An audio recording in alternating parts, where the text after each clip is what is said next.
66 days in, and the new government's honeymoon, if indeed you could call it that, looks to be over. At number 10, the new government's in-tray is overflowing. Keir Starmer spent yesterday trying to patch up relations with the neighbours. Maybe we should have let them win at the football. Back home, there's trouble brewing on the back benches. Labour MPs protest that the NHS just can't cope with a flood of pensioners too poor to heat their homes. But winter is coming and the cupboard is bare, says the Chancellor. So brace for hard times. No change there, then. The man tasked with fixing the NHS is Wes Streeting. But will his planned reforms cut the mustard? Can he get the NHS back on track? I'll also be joined by his Conservative shadow, Victoria Atkins. I expect she'll have a view on the race to replace Rishi Sunak. We'll find out which horse she's backing. Could the unions be a thorn in the Labour government's side? As the Trades Union Congress gets underway in Brighton, I'll be joined by its president, Matt Wrack. And as Kamala Harris prepares for her first face-to-face showdown with Donald Trump, has she really got what it takes to win the White House? The former British ambassador to the United States, Lord Darroch, will be here. And with us throughout the morning, 3 Premier League political insiders. The broadcaster Andrew Marr, the head of podcasting at Politico and McElvoy, and the editor of The Spectator, Fraser Nelson.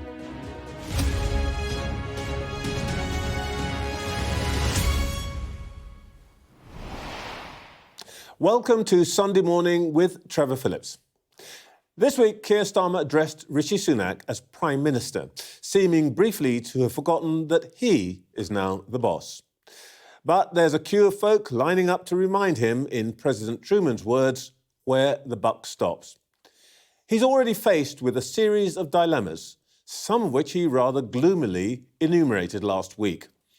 First, there's no money left, so who exactly is going to shell out for the unbudgeted, above-inflation pay increases for train drivers and health workers? We're not reversing Brexit, but we want to get closer to our EU neighbours. How's that going to happen without concessions on migration? We're going to reform the planning laws and build new homes, never mind the green belt or the lesser-spotted whistling toad. We'll see what the hundreds of new Labour MPs with Green and Lib Dem rivals breathing down their necks have to say about that. In the end, to govern is to choose, but one choice you don't really get for long is to pretend you're a helpless prisoner of the past. As we're seeing across Europe, there are always, as they say, other parties available. So let's start this morning by hearing from the Health Secretary, Wes Streeting, who's with me now. Good morning, Health Secretary. Good morning. I want to come to health matters in a moment, but can we talk about the vote this week on the winter fuel allowance? Just practical thing. Will Labour MPs who vote against the government's proposal have the whip withdrawn? Well, that's a matter for the Prime Minister and the Chief Whip, but the reason we're having the vote this week is because we've come into government. There is a £22 billion black hole in the public finances this year. The previous government had spent the National Reserve 3 times over. It was an unprecedented degree of in-year recklessness, and we have got to stabilise the finances so we can fix the foundations and build a better home, a better future in our country. And let me tell you that whether it's pensioners or anyone else in our country, they won't forgive us if we duck the difficult decisions now and end up leaving the country with a bigger bill, a bigger price of failure in the future. That was the Conservative way. That's not the approach we're going to take. Well, you raised 2 questions there, which I'd like to talk a bit more about, the pensioners and also the black hole. As you know in this programme, we're never far from a chart. You've provoked me into one this morning. Let's just have a look at this 22 billion question. There is total government spending, 1.2 trillion or thereabouts, 22 billion. I mean, seriously. The so-called 22 billion black hole, it's not the worst, it's not the biggest thing in the world that you have to face, is it? I mean, that was the Conservative approach. It doesn't matter about the scale of the whole, let's just carry on splurging, carry on spending. No, that was tested to destruction with Liz Truss and the That's mini not budget. what I said. In a 1.2 trillion it's a spending significant bill, amount of money. What I couldn't do you're with making 22 billion pounds pounds sound like if you don't fix it, then the economy's going to crash. I mean, let's just get practical. Oh, we'll just go on spending more than we've Nobody's got. saying that. We'll just carry on ratcheting up the debt, running with a deficit. Who cares, right? That was basically where the last Conservative government got to. And had they been re-elected, they would have done it all over again, because as we exposed during the course of the election campaign, their manifesto was built on a whole range of unfunded spending commitments and tax cuts. That's reckless. It's the Conservative way. It's not the Labour way. And that's why we're taking tough decisions to fix and stabilise the public finances so we can fix the foundations and build a better home. I'd like to spend some of this interview at least talking about your decisions rather than the Conservative past. And on this question of the winter fuel allowance, which is your choice, it is not... There are many things you could do, and you've chosen to do this one. One thing that puzzles me is why you're so defensive about it. The Chancellor's basically apologised, the Prime Minister said how sorry he is. But as the Chancellor also pointed out, it affects people who are about to get a £400 increase in their pensions anyway, having had pension increases ahead of the rise in earnings for a decade. Surely that's what Labour should be about. You're taking a little money away from relatively affluent pensioners and handing it over, for example, in pay increases to health workers. Why are you so defensive about this? Because we didn't come into government determined to take away people's winter fuel allowances. That's not the primary motivation here. The motivation is to balance the books. We have had to take into account context, and by the way, it's not just pensioners. We've got the budget and the spending review coming up. There are difficult choices coming, and we're going to have to look carefully at how we make sure we can build the future for our country we want to see, whether that's getting NHS waiting list down, making sure that kids from the poorest backgrounds have the same chance as those from the wealthiest backgrounds, and crucially, to make sure we get the economy growing so we can invest in our public services and cut taxes. You are making a choice. You're making a huge, big deal about this. You are in a big hurry about it. The House of Lords Scrutiny Committee said this week there's no need to rush this measure through at the pace you're doing, and actually it's not giving them the chance to scrutinise it properly. And I wonder if the truth here is that is not economics at all. It's politics.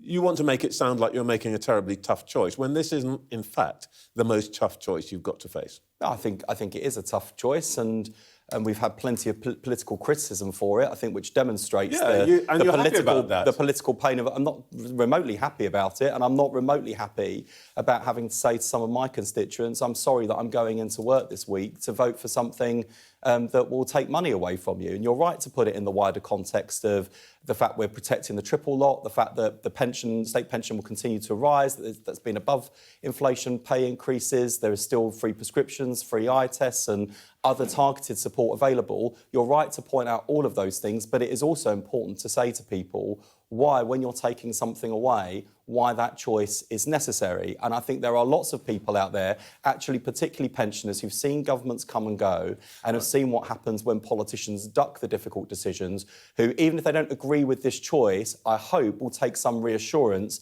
that this isn't a government that ducks difficult decisions or pretend you can spend money you don't have, or pretends that the stability of the public finances is not an essential ingredient to the future growth, prosperity and success of our country. All right, let's talk about what I think might be some, frankly, larger challenges. The Prime Minister's described vividly what he says is a broken NHS, and it's based on the review that you've commissioned from the former Labour Health Minister, Lord Darcy. We know what we know the headlines, but what does Lord Darcy's report suggest that you do about this broken NHS? So I think we'll see the report this week, the final report. I've not seen the final report. I have seen the headlines coming out of the report. I think what Lord Darcy, who is a very experienced clinician with decades of experience in the NHS and experience of serving both Labour and Conservative governments in different capacities, what he essentially says is the NHS is broken, but not beaten, and that investment matters, but so does reform. And if we don't change the way that the NHS works as a system, then we will continue to see a heavy price for failure. And the reason why we asked Lord Darcy to do this report was if you don't provide an accurate diagnosis for the patient, you're not going to prescribe the right treatment. Secretary, the reason I'm asking about this is that, OK, you say that the winter fuel allowance and so on is a tough choice. But there are some people who would say that you'd rather talk about that than this challenge, which you know very well you're facing, waiting lists. Let's have a look at what's happening here. Of course, waiting lists were at their highest a year or so ago. The thing is that at the moment, at the current rates at which they're falling, it's going to take until 2039 for NHS waiting lists to return to pre-pandemic levels. Now, I know you want to do better than this. Let me first of all ask you, would you like to commit to bringing that graph down so that waiting lists are below pre-pandemic levels by the end of your term of office? Well, I'd certainly like them to see them come down faster. We've committed to return the NHS by the end of this Parliament to the constitutional standards we expect. So things like being able to see them within 4 hours in A&E, making sure that you are treated, referral to treatment for cancer is within 62 days. Those are the sorts of constitutional standards we want to see the NHS return to. That's all the NHS constitution, but which actually and also by Lord Darcy himself. Exactly, and also to get to constitutional standards, NHS waiting lists will need to be millions lower by the end of this Parliament, and that's why what that chart shows, which is the status quo, is not tolerable or acceptable. One of the reasons why, within weeks of coming into government, I agreed a deal with the junior doctors was because I saw it as an essential ingredient to bringing waiting lists down and delivering better care for patients. You're going to do better than that? Yeah, and that's why I'm not just Lord Darcy. I've got people like Alan Milburn, former Labour Health Secretary, with a track record of delivering rapid NHS improvement on my side. I'm lucky that I can draw on people who worked for the last Labour government. I feel sorry for Victoria Atkins, who you've got in this morning. When she was the Conservative Health Secretary, she couldn't turn to her Conservative predecessors because every single one of them left waiting lists higher than they found them. Well, look, let's talk about how you're going to do it. You said several times that you want reform and that part of the solution is increased use of the private sector. How? So with the independent sector, there is sometimes spare capacity that we can use, and things like hip and knee replacements. You do that already? We do, and we want to do an independent sector deal so that we can do more of it where the capacity is available. But fundamentally, I mean, it's a means to an end. The end is to not just get the NHS back on its feet, but make sure it's fit for the future so that we're not relying on the independent sector in the longer term. How do we do that? We need three big shifts: a shift from hospital to community, better primary care, community services, mental health, social care, a shift from analogue to digital, make sure we've got the latest treatments and technology, but also the improvements to the systems, the waste, the inefficiency, the bureaucracy we see in the NHS, and thirdly, a shift from sickness to prevention. We pay a very heavy price in this country, a price of society's sickness. Actually, if we help people not just to live longer, but live well for longer, that's not just better for them, it's better for the taxpayer, and that's how the NHS is sustainable. This is very interesting. There are 40,000 people waiting for hip or knee replacements. But what is emerging is that there's a definite drift towards the use of private healthcare. And the main reason that people who do buy their care give is the length of time they are waiting. That's right. Is what you're saying that you want to outsource more of the work which currently is rationed by waiting lists to the private sector so you can speed that up? I want to bring an end to the two-tier system you've just described, where those who can afford it are paying to go private and those who can't are being left behind. And there's nothing about my centre-left principles that says, because I believe in the NHS as a public service, I'm willing to see working class people waiting longer, even where there's spare capacity in the private sector that we could use via the NHS to get those people treated faster. I have sympathy with people who say, but shouldn't the NHS have the staff, the equipment, the the theatre space that they need to treat everyone. Of course it should, but rebuilding that takes time. So in the meantime, I'm looking to pull every single lever I can to make sure that people get treated as fast as possible and as safely as possible, so we can get those waiting lists down, get people back to health, back to work or back to enjoying their lives in retirement. Reform of this kind costs money. You're going to have to pay for an independent sector deal. You've already spent billions in pay settlements for nurses and junior doctors. The GPs are saying they want 11%. Let's just start, by the way. Are they going to get the 11%?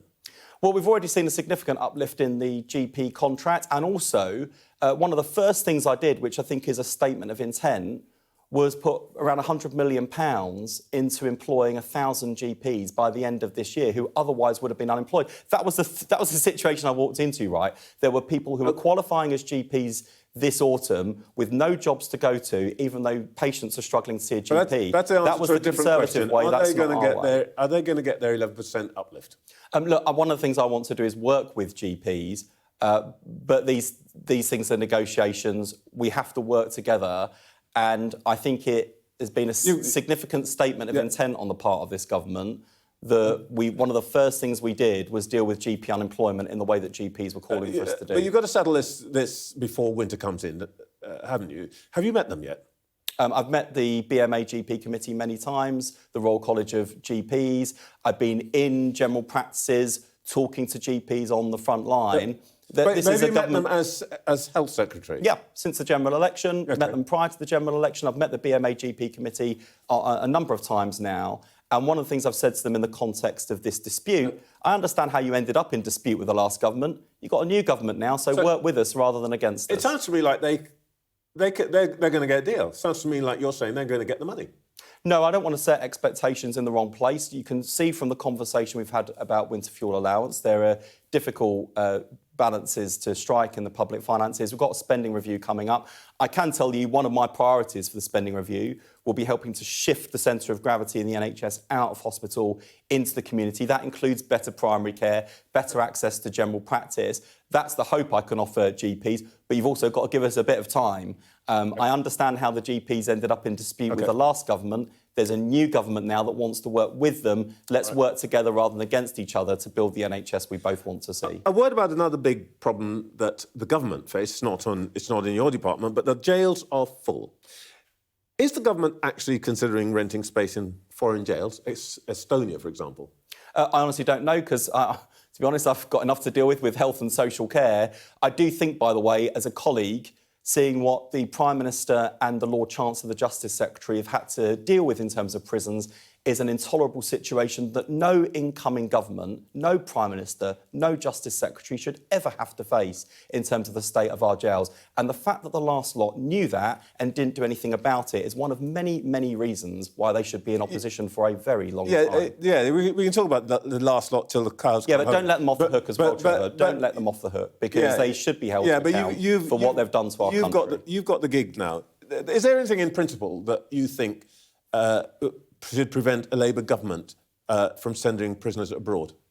All I will say for the Justice Secretary, she is dealing with an unprecedented situation in our prisons, and we have got to make sure that we don't allow the prison crisis to bleed into a crime crisis where criminals think they can go unpunished because they've seen headlines about the jails being full. As we showed this summer with the riots, if you are engaging in lawless, riotous, thuggish behaviour and you deserve a custodial sentence, we will make sure we find the cell for you. No criminal should be walking about the streets under a Labour government thinking that because the prisons are under pressure that we won't find space for you. We will.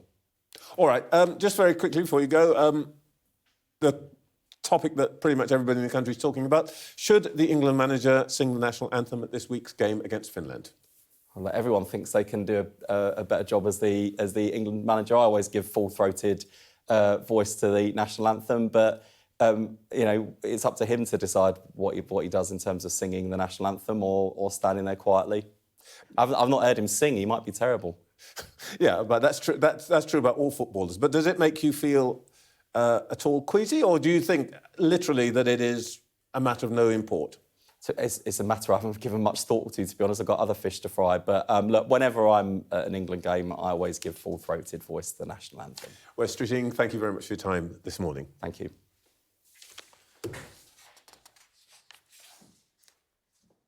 OK, well, if you fancy more politics, a daily dose of all things politics, you can check out our Politics at Jack and Sam's podcast. Sam Coates and Politico's Jack Blanchard tell you everything you need to do for the day ahead in under 20 minutes, and all before 7:30. There's a QR code on your screen, and you can scan that if you want to listen. Now, Westminster is now officially back up and running, with Keir Starmer taking questions from MPs for the first time in the new season. But old habits die hard as the new Prime Minister faced down his predecessor, Rishi Sunak. Take a look at this one. And the Prime Minister knows the framework, and the Prime Minister knows the legal framework. He knows the legal framework very well. It's the same test for all licences that the Prime Minister knows. And having applied the law to the facts and come to a legal conclusion, I don't think the Prime Minister is really inviting me to put that to one side.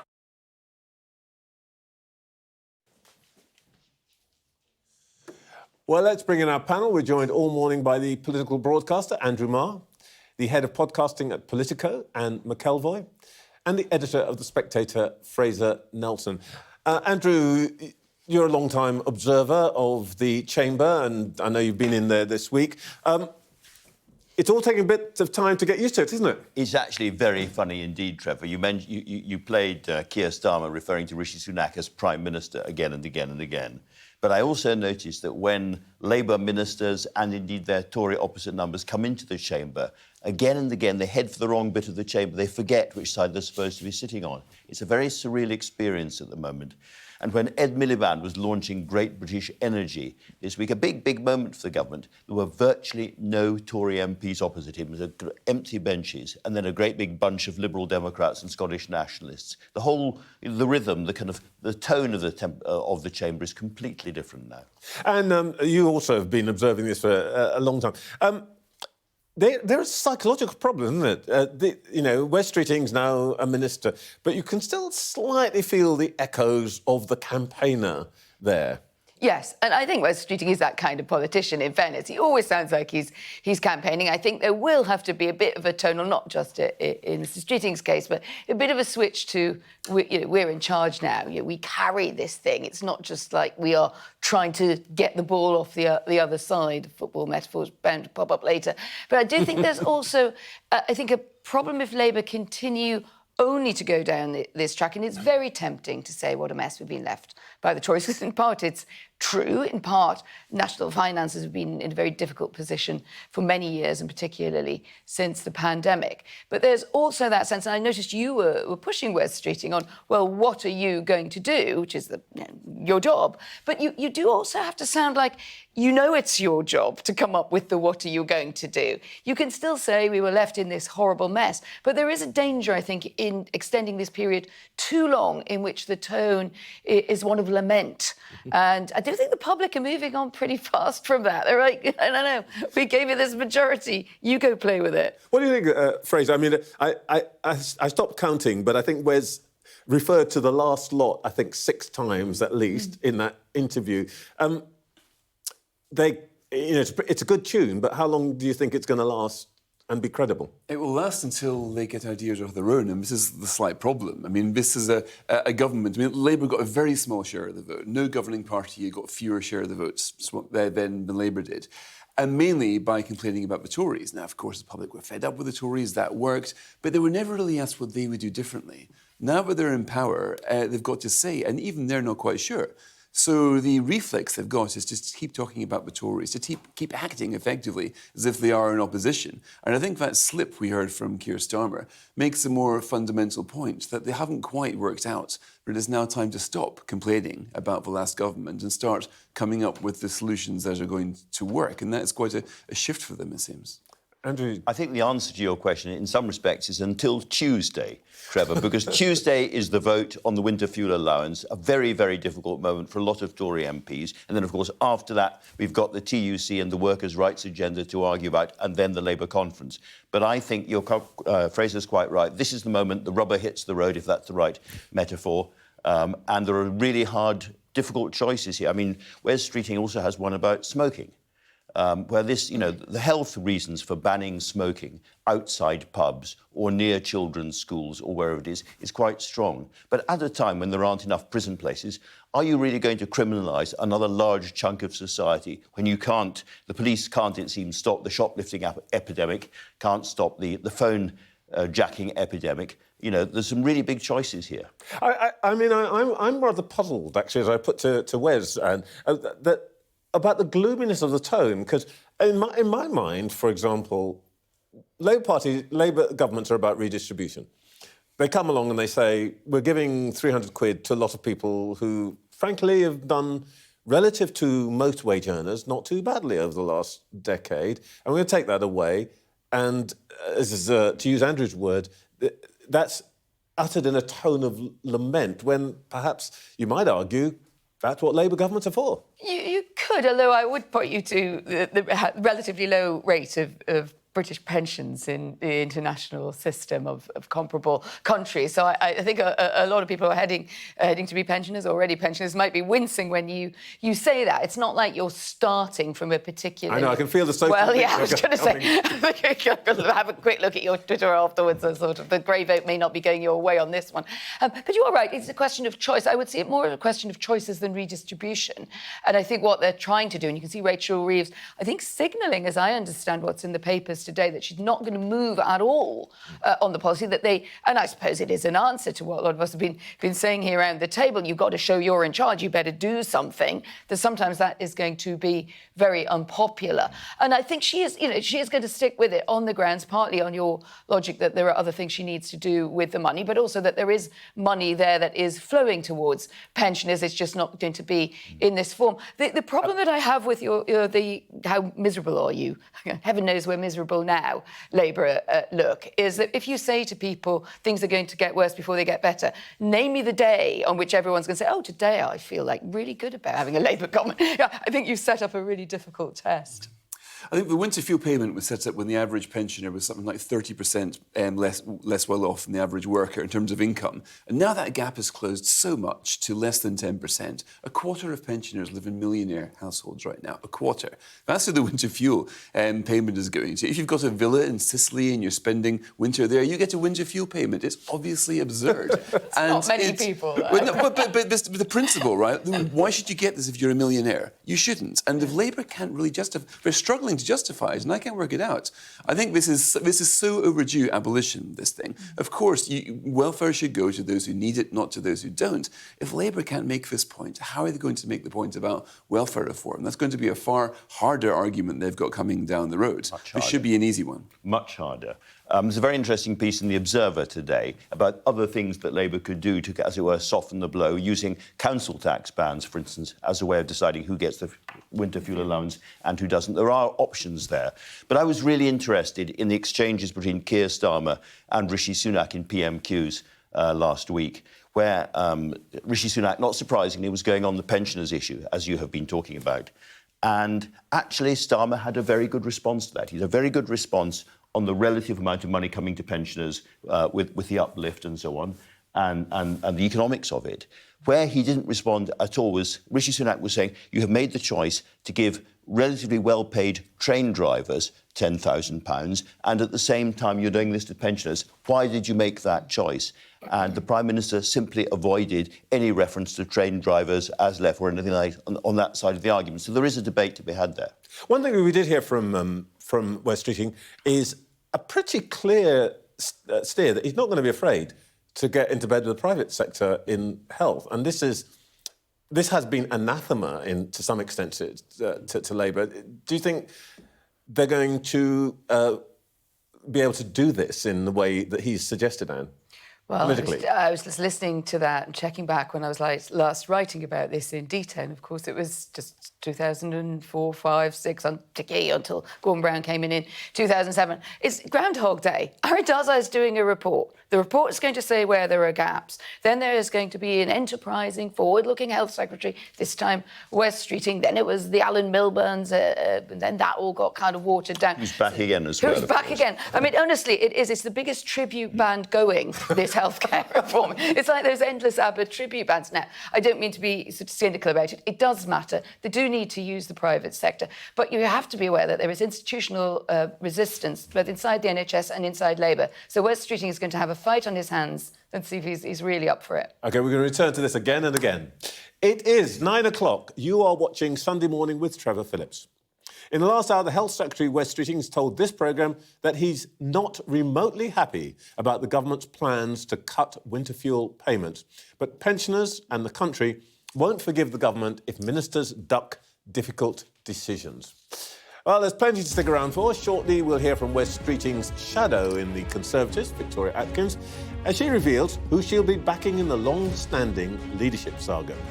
Plus, as the Trades Union Congress meets in Brighton for their annual gathering, we'll hear from their president, Fire Brigade Union boss Matt Wrack.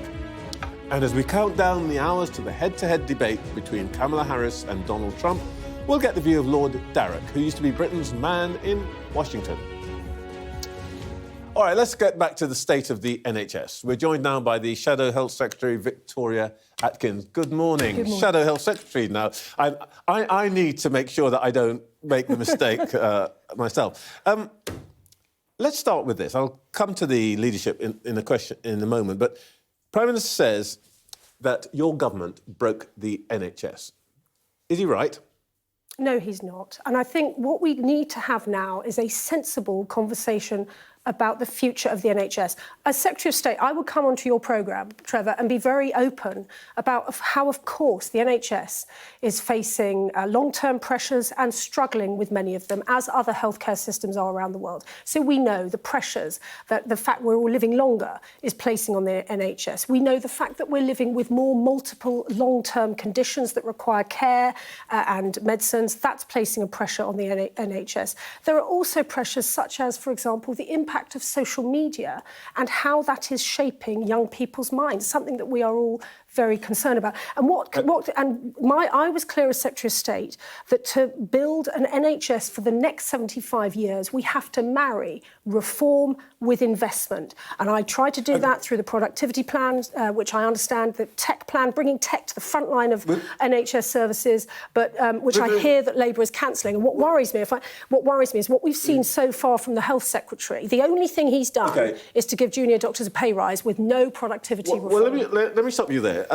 I can hear viewers yelling, Streeting's come on and he's blamed you lot. You've come on and now you're blaming demographics and the past. And you had 14 years to deal with some of these problems. You left the legacy of 100,000 infants waiting more than 6 hours in A&E, 60% rise in waiting time for infants over the past 15 years, 800,000 young people on NHS waiting lists. As I said to West Streeting, his decisions are on him, and your record is on you. I completely agree with that. And Trevor, by the way, I wasn't blaming demographics. I'm explaining the pressures that our NHS is facing. You had 14 years to anticipate and to address it, and you didn't. If I may just deal, first of all, with infant A&Es. We know infant waiting times in A&Es. One of the last things I did as Health Secretary was to approve a vaccination for a horrible winter virus that can be very, very dangerous for babies and for older people, called RSV. I approved that vaccination to be rolled out this winter because we know that if RSV strikes, then that will add enormous worry for parents, but also adds pressure to the NHS. I've also sought to try and improve vaccination rates for things like measles, because again, if we can prevent these illnesses from happening in the first place, not only is that, of course, much better for families, but it also takes the pressure off the NHS. And the figures that have been referred to in this report, we think, although of course I don't have the data, and I haven't seen the report, but we think that may be related to that spike in scarlet fever. Do you remember when parents were very worried about their children, bringing them into A&E? Yeah. And so these are some of the pressures that the NHS faces day in, day out. We have to find ways to reform it to make it more productive. These are all quite persuasive explanations, but they still don't really answer the Prime Minister's charge, which is you broke it. Well, I genuinely welcome a conversation about how we should ensure that the NHS is for the future. But this is not what worries me about the way that Labour have trailed this report.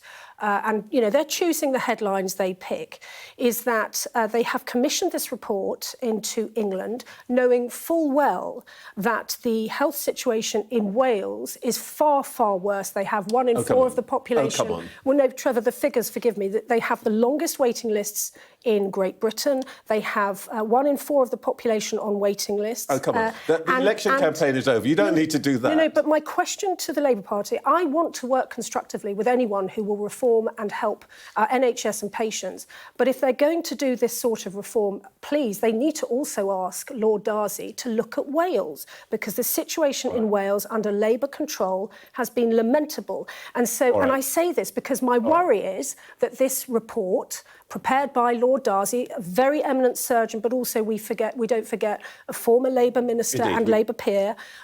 This report, I fear, is cover for the Labour Party to raise our taxes in the budget in October, and they are laying the groundwork for this. They weren't straight with us about winter fuel payments.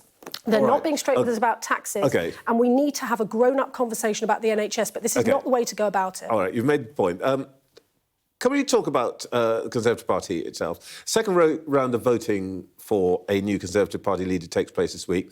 Have you decided who you're backing? Yeah, I've thought long and hard about this. I've had the pleasure of having many, many conversations with the leadership candidates, all of whom, by the way, will have my support should they succeed, because I'm genuinely impressed with some of their ideas and their strengths. But for me, after long contemplation, I will be backing Rob Jenrick. And the reason for that being that I don't think this is a matter of left or right. Actually, I think we need to look at the election result. We have to understand why it is that voters turned away from us. And as I said immediately after the general election on that first Sunday media round, I believe actually that the country is instinctively conservative with a small c. We want a brighter future for our families. We want to have our own home. We want to ensure that our public services are well run.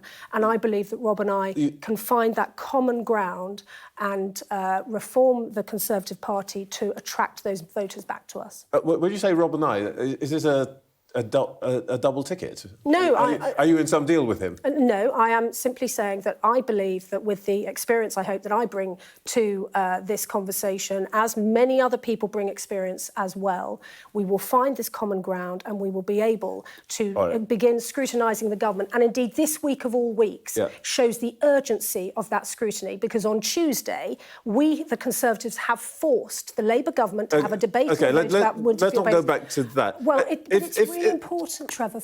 I have the 10th oldest population by constituency in the country. This is affecting tens of thousands of I understand that. Can we just stick with your choice? It's interesting. You say it's not a matter of left or right. If that's the case, what is special about Robert Jenrick? Why not Kemi Badenoch?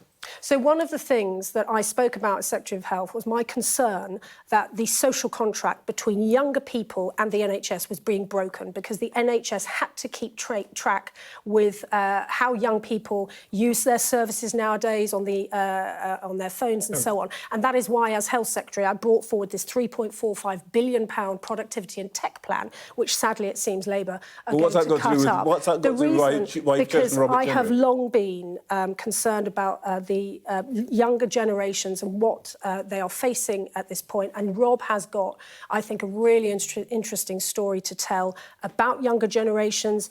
As Housing Secretary... I think he's pretty much the same age as Kemi Badenoch. What's the distinction between these two? So, because as Housing Secretary, Rob set out these plans to try to build more homes. He is speaking to younger people. And by the way, I'm not getting into attacks on other candidates. I think they all have their strengths. But I am concerned... Funny you should say that. Kemi Badenoch's people are ensure- saying this morning that the Jenrick camp is doing some dirty tricks. The urgency of today's media round for me is exposing Labour's choice to take winter fuel payments away from pensioners. It is the cronyism scandal that has emerged today about Alan Milburn popping into the Department of Health, looking at sensitive government documents whilst he still has... Why is that cronyism? He's a former health secretary. Because he has all his business interests advising private healthcare firms, and so the relationship between him popping in and out... I mean, Trevor, you and I can't pop in and out, can we, to the Department of Health? Well, I don't know, Why is it that this former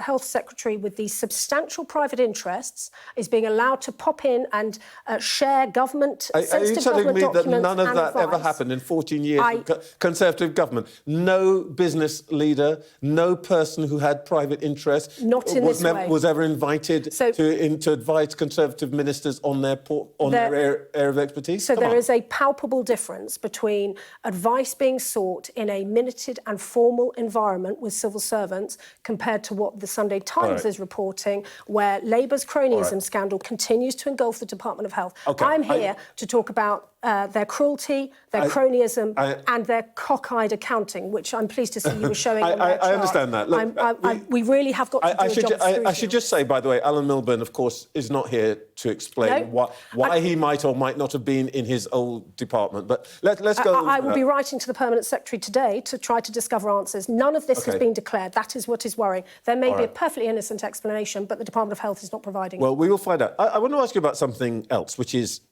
entirely in your patch.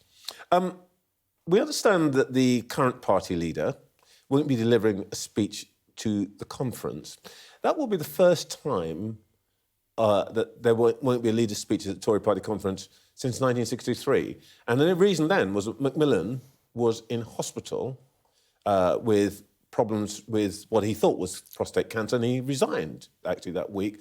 Michael Howard gave a speech in 2005 after he was defeated in the general election.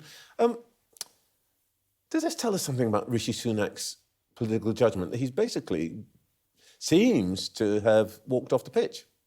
So I'm not involved in any of the planning for conference, and so I can't confirm. But you're a that leading figure. How do you feel about that? Please don't think I'm confirming or denying. I'm simply not involved in those conversations. But in terms of Rishi Sunak's leadership, he gave his all to our country. Yeah, I'm not asking about that. We had the general election. How you feel about the fact that he's just decided, apparently, not to do what every leader since time immemorial has done. As I say, I don't know about the conference development or the agenda, but what I do know is that Rishi is very, very committed to leading the party and holding this Labour government to account, which is why if you saw him on PMQs on Wednesday, he shamed Keir Starmer, putting that question to Keir Starmer, why is he prioritising train drivers over pensioners? It's a character thing, though, isn't it, Victoria? Because your father was a Conservative MP in 1984. Margaret Thatcher survived the Brighton bombing and was on the platform 6 hours later.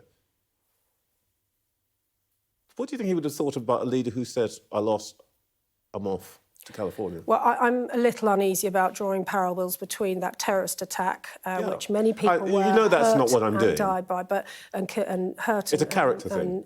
In terms, if I can bring it back to the present day, it will be for Rishi to decide whether what role he is taking at the conference. I do think it's important, though, that we give all of the leadership candidates who make the final four. These are impressive people with a lot of strengths. I think it's important we give them the chance to show their wares at conference. But in the meantime, I've got the job of holding this Labour government and its cruelty, cronyism and cockeyed accounting to I have to be fair and just ask you what I asked Wes Streeting, because the whole country's talking about it. Should the England manager be singing the national anthem at the Finland game on Tuesday, isn't it? Yes. I'm not a football fan, but the rare occasions I watch football, usually an English match, I'm very, very happy and proud to be singing the national anthem. Straightest answer I've had from a politician in a year. Well, it's patriotism, Trevor. Victoria, thank you so much indeed. Thank you. Right, let's bring in our panel. Still with us are Andrew Barr, Anne McElvoy and Fraser Nelson. Fraser, how long do you think it's going to be before the Conservatives can get out from under the shadow of their own record? Quite some time, I'm afraid to say. There's a long record on which to escape. I mean, you can trace almost every single major problem we've got now, obviously, back to decisions taken the last 13 years. They will need to find a new narrative, and they're struggling to do that. We're seeing now a leadership contest, which, bizarrely, they all say, we weren't right-wing enough. And yet what are they doing now over winter fuel payments? Attacking Labour from the left. So this still seems to be a party in the middle of a fairly deep identity crisis with not much clue how to escape it. And until they can do, I think they are going to be holding to answering questions about their mistakes, of which there are all too many. And pass it for us. I mean, I don't think I've quite heard from Victoria Atkins what the reason she might be supporting Robert Jenrick. Why is any different from any other candidate? It's not entirely clear to me. Yeah, I think this is a sort of bind that the party's put itself in by saying, we're not going to have infighting or slagging each other off. That means it's very hard for people to explain. And someone who's as eloquent as Victoria Atkins has been on other issues.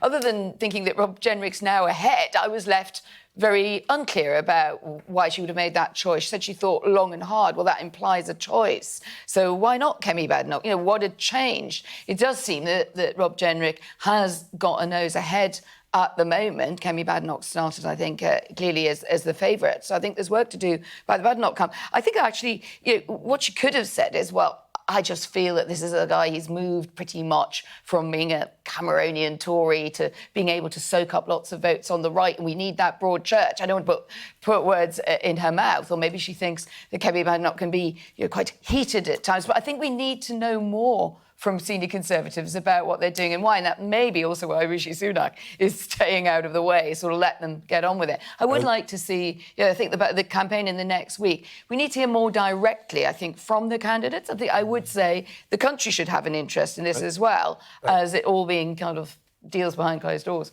By the way, before I get a letter, because you and I both made the same error, this is Badenoch, not... Yes, right to sorry. Say, Yes. one thing that we've learned from this... Yes, I know. I thought I had, and I've been... Yes, No. I'm returning from vacation. You're absolutely right. I'm afraid it was my fault. I probably led you into... I'm blaming you for that. But Andrew, what do you think the Tories' best... I'm not asking you to pick a candidate, but what do you think they need to look for in the candidate? Well, I think the crucial choice is, do we hare after reform and reform voters?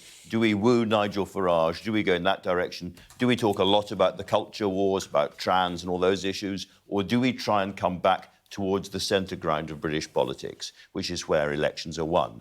And, of course, the answer to that is not binary, because they have to do a bit of both. They have to get some of those reform voters back into the Tory column. But in the end, they have to address the country on the things the country is concerned about, which does include migration, but also includes the health service, taxation, the economy, the mainstream issues. And for I'm not going to give you a candidate, I'm not involved in it, but people like James Cleverly are able to straddle that and bring the Conservatives back. He's the person probably that hasn't been talked about enough yet. Fraser, last word on this. You're the editor of what has to be the leading centre-right periodical in this country. So I imagine they're all busy sucking up to you like nobody's business. What do you make of it? What do you think the balance here is? And who's going to emerge as the final two that go to membership? It should be Robert Jenrick and Kemi Badenoch. And if that happens, the polls suggest that the members will probably choose Kemi. Now, for that reason, the MPs may conspire not to put her into the final two. This is the question this week. Will they work out? Because she's a bit like Boris Johnson, and both of them have got big appeal. I was talking to a Tory constituency group at the end of last week, and they were absolutely very much keen for Kemi Badenoch. They were saying, these MPs, we don't trust them really to make the right decisions. And I think we might be seeing a similar stitch-up than we saw when... Remember, there were polls showing that Kemi would have beaten both Rishi Sunak and Liz Truss had she been allowed to go into the final two, and she wasn't. So I think that's what we're going to see right now. Will the MPs trust their members and give them... Because I think it's now clear that those are the strongest two candidates. And will that be the choice the members get? Well, we will see what comes out of the next stage, I think Tuesday or Wednesday, is it? That's right. OK. Next, is the new government on a collision course with the unions? As the Trade Union Congress gets underway, I'll be joined by its president, Wrack.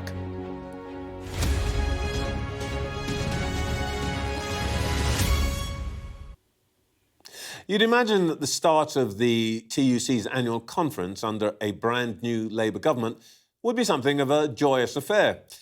But behind some optimism about proposals to beef up workers' rights, there's growing disquiet amongst the brothers and sisters in Brighton about the proposed cut to winter fuel payments for millions of pensioners. The General Secretary of the Fire Brigades Union, Wrack, is also president of the TUC, and he joins us live now from that conference in Brighton. Good morning, Mr. Wrack. Good morning, Trevor. Hi. Keir Starmer's going to be addressing the TUC on Tuesday. What single thing would you most like to hear from him? Well, first of all, on your comment, I think there is a huge amount of optimism among the unions, seeing the back of 14 years of a government, of various governments in different leaderships who attacked working people and attacked trade union rights. So there's a lot of optimism in the trade unions about the change of government.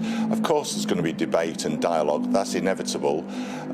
What we want to see, I think, is the delivery of the commitments about workers' rights, but there's no reason anyone's given us to doubt that. There will be pushback in the media and from certain sections of business, but Keir Starmer needs to plough on and deliver that. And then I think for me, what people want from Keir Starmer is offering of some hope that if we saw, we think about the riots over the summer, the anti-migrant, anti-refugee views that reflected, I think that's also feeding on a despair, a lack of investment, a lack of opportunity, and we need to see change from a Labour government. Yeah, but he's probably going to tell you, if his speeches so far reflect his frame of mind, that there may be hope down the road, but you're going to have to wait. And part of one of the symbol of that is going to be Rachel Reeves' proposal to means test the winter fuel allowance. Conference is going to discuss that. Is there any chance that the unions are going to support that? No, look, I think trade unions have a long-standing views on lifting everyone, the living standards of everyone, not just trade union members, but we are very concerned about wider issues of poverty and low pay and so on. So, yes, there's going to be concern about those issues, and the trade union movement correctly will make its views known, including debating it this week at Congress, and will express those views to the Labour government. That's part of politics. That's our job to do. We represent millions of working people who I think have a wider view on social justice and the need to improve the lives of everyone. And so, yes, there will be concerns about the winter fuels payment, undoubtedly, as there is about child poverty and other issues facing us. So, yes, I think Keir Starmer will face debate and discussion from the trade unions on those issues. When you say debate and discussion, it sounds like what you really mean is that there's going to be opposition to it. Well, yeah, the trade unions are not the Labour Party. Some trade unions are affiliated to the Labour Party. The majority at the TUC are not affiliated to the Labour Party, and each has their own policy decision-making process, as does the Trade Union Congress as a whole. So, of course, nobody's going to be tied by what the Labour government says to simply endorse what Keir Starmer or Rachel Reeves says. We are an independent movement of organised working people, and we will have our own views, including on those issues, and we'll make those views known. And hopefully we will raise arguments that Keir Starmer and Rachel Reeves will then listen to. I don't understand why that would be a row. There may be disagreements, and those may be reflected this week in our Congress here in Brighton. Let me put you what one of the commentators in our studio, more or less, has said. It's hard to understand why the unions particularly should object, any union should object to this, because after all, what Rachel Reeves is proposing is essentially to take away money from relatively affluent pensioners. Quarter of them own homes and assets more than £1 million, and essentially making money available for example, poor health workers. Isn't that what Labour governments are for? No, I think we want to lift everyone. We don't want to push anyone into poverty, and I think there are concerns will be expressed this week about those policy decisions from the new government. But actually, I think the views that we're likely to hear this week is that there are many other ways to raise the funds that are necessary to invest in public services, in decent wages. So let's be clear, some people have done very, very well over the past 14 years.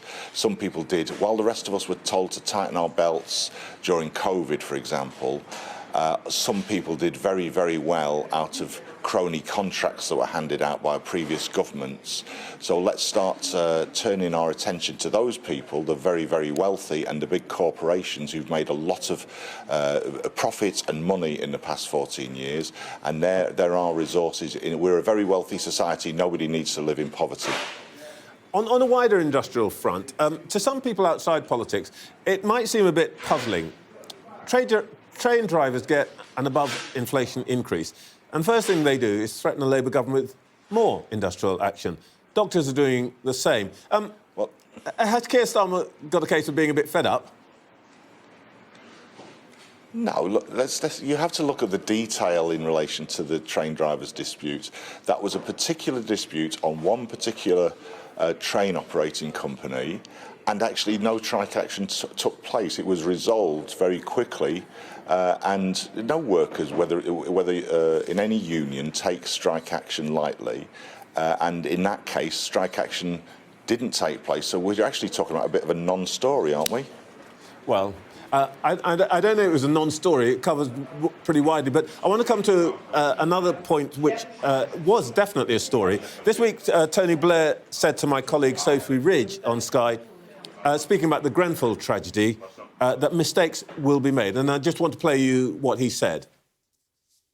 I don't think you're ever going to get a situation where, you know, decisions are perfectly taken in perfect circumstances and there aren't accidents or tragedies that occur. It's just important every time they do occur to try and learn the lessons of them. You described these comments as despicable. Is that a bit strong to say about a previous Labour leader? I think those words were despicable. They're appalling. In the very week when we marked the death of 72 people in a fire, which was described by a long-running public inquiry as completely avoidable, and all those deaths as completely avoidable, the comments of Mr. Blair are completely unacceptable. I make no apologies for making them. And the tragedy is that his own government carried on with the deregulatory agenda, which again is highlighted in that report. We've had almost 40 years of governments trying to reduce safety provision in building safety, and those people need to be held to account, including Mr. Blair. And I think for him to come out and say those words in that very week is appalling, and he should be held to account for it. I make no apologies whatsoever for saying that. Very briefly, do you support those who think that there's a case for criminal sanctions or criminal legal action against, for example, some of the companies involved in providing the cladding and so on? I think the former Cabinet Minister Michael Gove this morning has been writing in the newspapers that that is an option. Well, I'm not a lawyer, I'm not the CPS, so that's not my decision to make. But it seems to me that if the behaviour, certainly, of those manufacturers and the contractors carrying out the work at Grenfell Tower was absolutely appalling. I don't know whether those cross the line into criminality, but they appear to certainly have certainly be questionable on that front. And if criminality is identified, then yes, of course, prosecutions should take place. I think that's certainly the view of people living in North Kensington around Grenfell Tower who saw such a horrific tragedy unfold before their eyes. And yes, people have to be held to account, and if people have committed criminal acts, they should be prosecuted for it. Again, no doubt in my mind that that's what should happen. Matt Wrack, thank you so much for your time this morning. Thank you very much. Next, Kamala Harris is preparing to face off against Donald Trump for the first time. How will it affect the race to the White House? I'll be joined by the former British ambassador to the United States, Lord Darroch.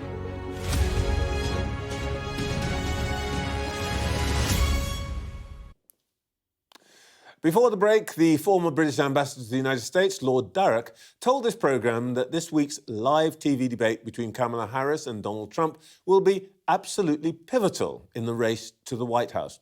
Let's see what our panel thinks. Still with us are Andrew Marr from the New Statesman and LBC, Anne McElvoy from Politico's Power Play podcast, and Fraser Nelson, the editor of The Spectator. And you were at both of the big conventions. Is this debate going to really make a difference? Yeah, it's the ultimate power play, isn't it? Because it's the chance, finally, we've had that Democratic National Convention, which was really it was a great event, but it was a lot of groupies saying, oh, isn't Kamala wonderful, for sort of 7 days, and then that lineup of former great presidents and leaders. But it was fully like Democratic bubble. Then we had Republican National Convention before. Well, of course, there'd just been the attempt, a very serious attempt on Donald Trump's life. So in a way, he sort of walked on water, metaphorically, at that one. Now we see them up against each other. And there's only one job, really, in these debates, is to leave it looking like you are the person who is nailed on to be president unless anybody else is just really never going to accept you, right? But it has to have that feeling, and that's the bigger challenge for Kamala Harris, because for all the mendaciousness of Donald Trump and all his many foibles and flaws, and I'm sure we'll see them on Tuesday, he has been president. He's shown he can do it. And I think that means that there's more pressure on her side, even though his camp will be worried about him. What do you think about Kim Darroch's point that it's harder for women to strike the right tone in these situations? I think he's fully right about that, and it's something, sometimes if a man says it, it can come across as a bit of mansplaining, but I think Kim Darroch is right. And in fact, I just had, on the Deathless Power Play podcast last week, a debate prep meister who'd done all of the big Republican candidates, but also Boris Johnson in Vote Leave, Rishi Sunak, who did a very good job, I think, the first debate against Keir Starmer. It doesn't matter, you don't win the election, but you can certainly lose the debate. And he said he was being very generous to Kamala Harris as a performer. So I think one thing you do have to do is you do have to modulate your voice. A lot of women, when myself included, when they're excited, their voices go higher. And I think there's a lot of work that will be done on Kamala Harris's delivery. She has a slightly grating tone in her voice, but lots of politicians do not have perfect voices and still manage to work with it. I think they will work on that with her. She will be saying, look, what I have to say matters, but how you say it matters a ton in a debate. And indeed, we remember Margaret Thatcher having the voice training for exactly that reason. Yeah. We certainly, in our trade, we tend to slightly overhype political moments, but this really is going to be a pivotal moment. This is going to be absolutely crucial what happens on Tuesday, because most of America still doesn't really know who Kamala Harris is. And most of America does know who Donald Trump is, but Donald Trump has been deteriorating in recent weeks. Something is going wrong there, so it's going to be an absolutely fascinating and indeed, as Kim Darroch said, pivotal moment. OK, it won't be quite as world-shaking, but the Prime Minister goes to the TUC this week, which is traditionally a big moment for Labour Prime Ministers. We heard from Matt Wrack in the politest way possible that they're going to cause him some trouble, don't you think? It's a bit ungrateful of them. I mean, they've received not a bad deal from Keir Starmer so far. He's given train drivers what they wanted, the junior doctors what they wanted. He's even come up with what they call the Starmer doctrine, that the bigger the strike threat, the bigger the payout. Because you can justify it economically because the strike would cost more.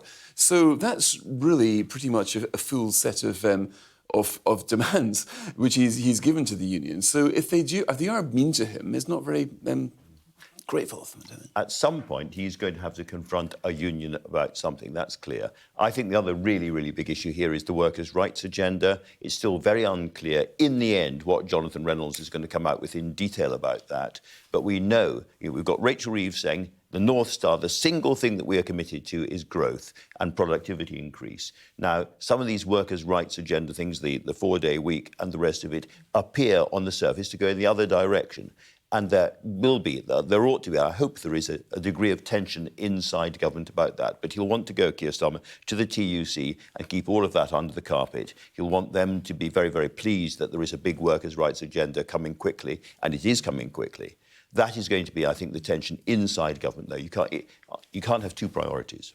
I think that's true. I wonder whether he doesn't want to send some sort of warning signal to TUC as well. I think there's a danger that if what we're seen as doing is settling, and the higher the alleged economic damage from strikes, well, in a way, you've then given the unions a reason to say, hey, if you don't want more economic damage and you want growth, well, you better keep settling with us. And if you look at things like these ASLEF deals, they're not for very, very long periods of time. So if I were Keir Starmer, I probably would put a bit of steel in the spine on that one. If he's shown to respond to pressure, they will give him more pressure. I think that's the lesson. And I think right in the very early stages of his premiership, he really needs to watch out that he's not the person who is seen to bend when blown. You haven't given me enough time to ask you whether somebody should be singing the national anthem, very cunningly. But that is it for this week's show. I thank Andrew, Anne and Fraser. And that is it from us. I'll be next Sunday. Don't forget, all during the week, you can watch Sophie every night to get your full fill of politics and be absolutely up to date. Good to be with you. Join me again, 08:30 next Sunday.